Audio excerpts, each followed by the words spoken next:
Factors of production. Production is done with the help of natural resources and labor. मतलब किसी भी प्रकार का उत्पादन करना हो, चीज वस्तु का उत्पादन करना हो, तो उसमें दो चीजें, प्रोडक्शन करने में दो चीजों का हेल्प लेना पड़ता है.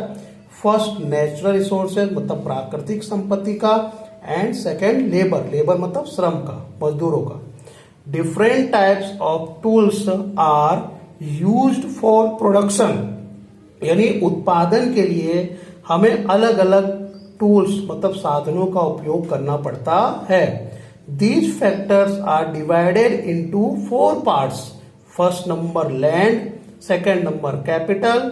लैंड मीन्स जमीन, कैपिटल मतलब पैसा, मुद्रा जिसे कहते हैं, लेबर मतलब श्रम, एंड इंटरप्रीनरशिप मतलब मालिक. तो फर्स्ट नंबर लैंड.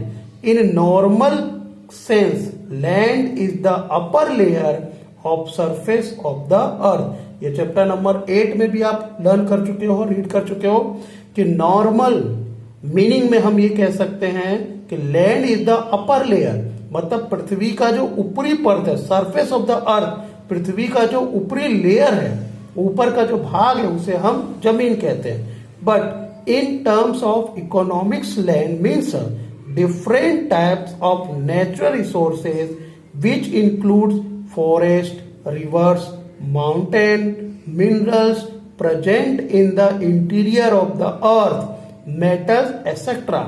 लेकिन अगर हम अर्थशास्त्र की भाषा में जाने तो अर्थशास्त्र का मतलब, अर्थशास्त्र में जमीन का अर्थ जाने मतलब जाने तो जो नेचुरल रिसोर्सेस है, प्राकृतिक संपत्ति है, जिसमें जंगल, नदी, पर्वत, खनिज और इंटीरियर ऑफ द अर्थ मतलब जो जमीन के भूगर्भ में जो खनिज है, जो मेटल्स धातु है, उन सभी को हम लैंड कहते हैं. ये इकोनॉमिक मीनिंग हुआ.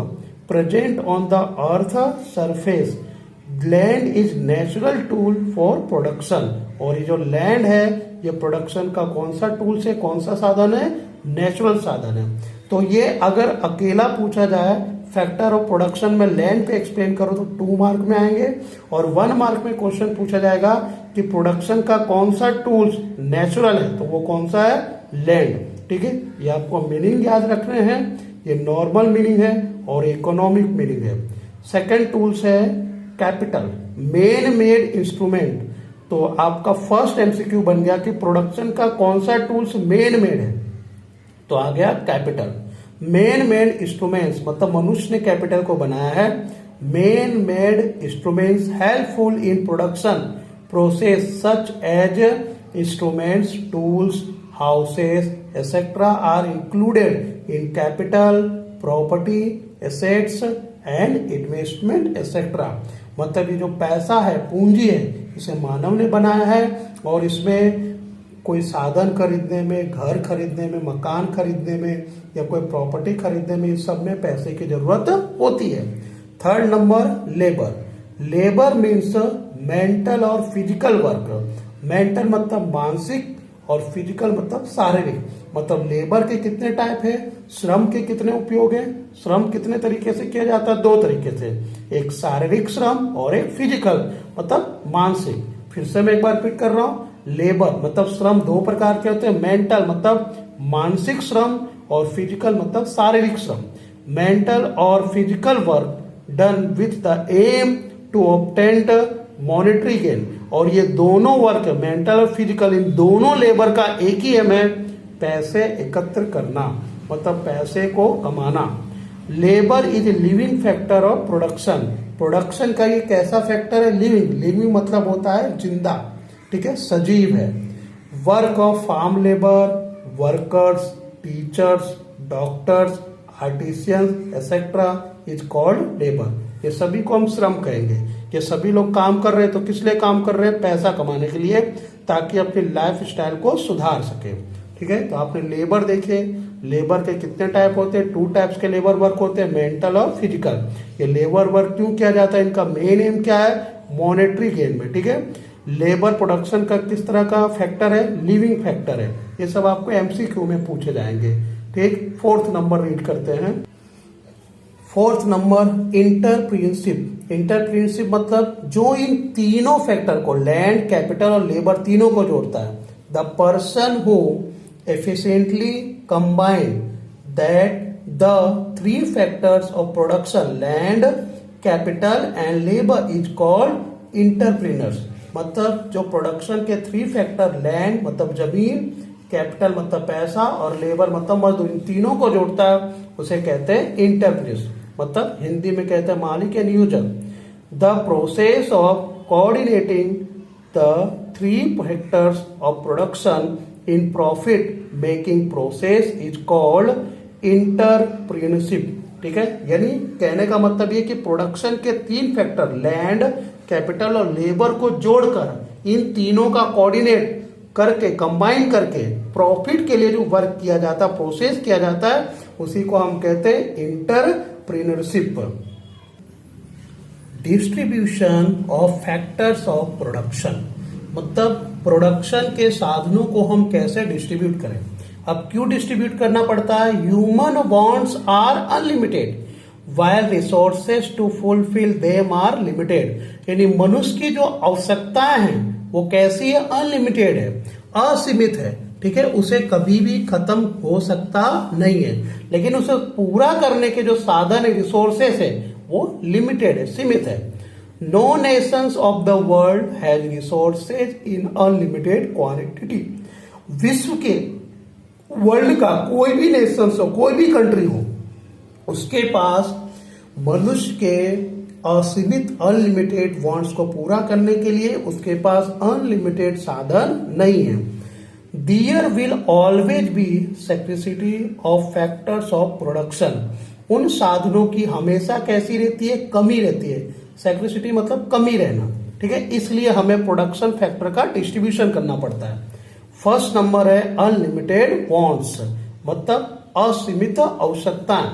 Human wants are uncountable. Uncountable मतलब जिसकी गिनती नहीं है, अनगिनत। Human wants are uncountable and unlimited, so many wants originate from one want. मनुष्य की जो आवश्यकता है अनगिनत है, असीमित है। कई बार एक वांट, वन वांट, एक आवश्यकता को पूरी करते हैं तो उससे मेनी वांट, दूसरे अन्य आवश्यकताओं का जन्म होता है।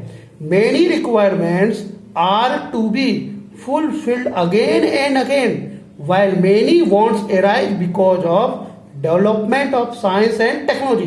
ऐसी कई जरूरतें हैं, कई आवश्यकताएं जिसे अगेन एंड अगेन, मतलब बार बार हम पूरा करते हैं, फिर भी वो पूरी होती नहीं है। और कुछ वॉन्ट्स तो इसके कारण जन्म लेते हैं, हमारे साइंस एंड टेक्नोलॉजी के डेवलपमेंट के कारण।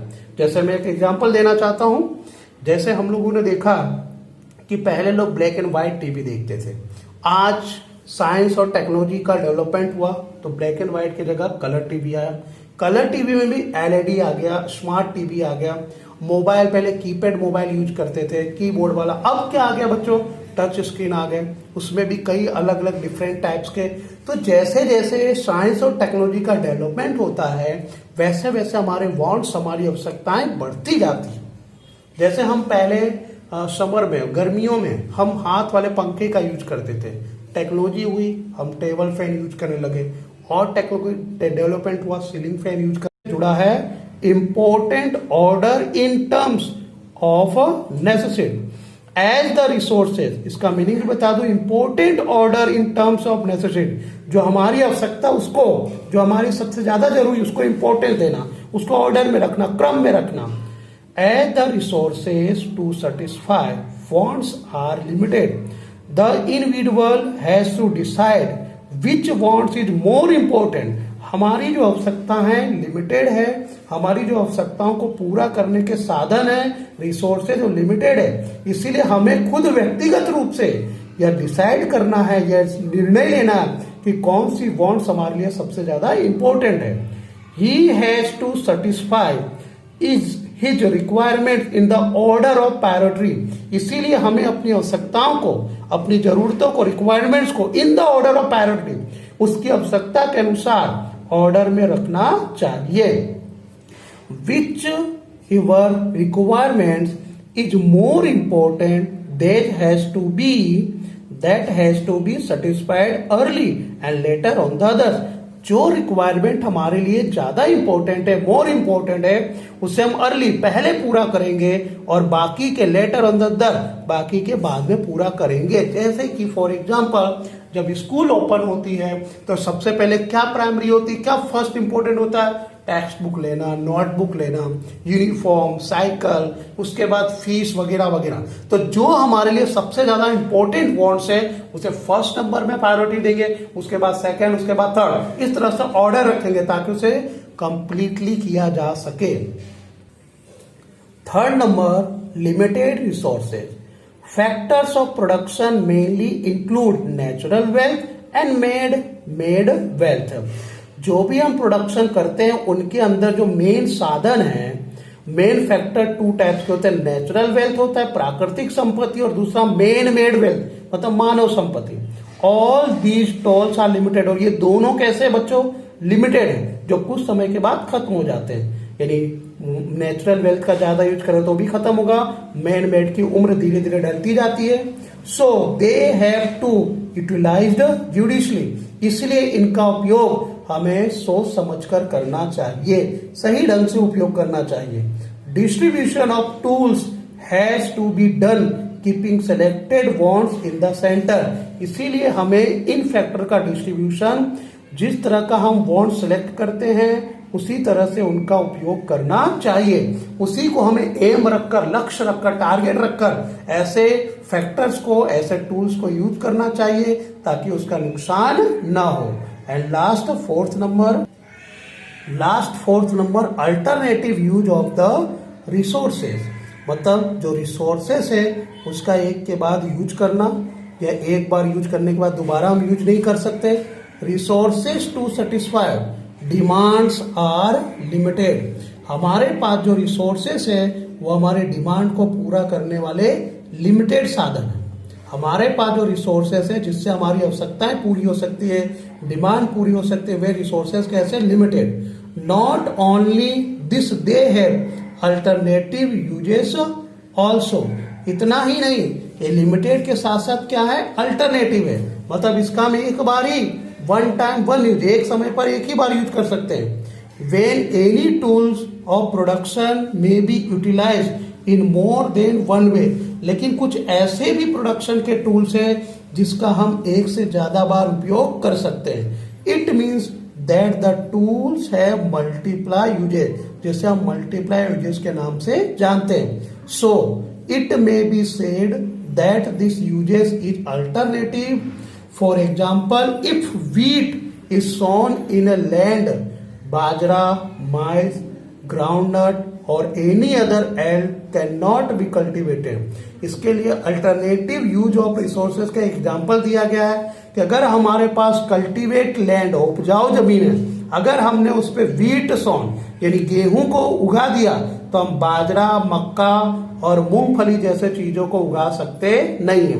Other uses of the land has to be stopped, मतलब गेहूं के अलावा दूसरी फसल के उपयोग में हम इसे ले सकते नहीं है। मतलब कल्टीवेटेड लैंड का हम एक टाइम पर एक ही बार उपयोग कर सकते हैं, इसीलिए कहा गया alternative use of the resources. Okay, तो इस तरह से हमने देखा कि किस तरह से रिसोर्सेज का डिस्ट्रीब्यूशन किया जाता है, प्रोडक्शन फैक्टर्स का डिस्ट्रीब्यूशन किया गया। फोर्थ आपने पॉइंट देखे, उसमें से 1, 2 एंड 3 2 मार्क के लिए अलग अलग से पूछा जाएगा। ठीक है।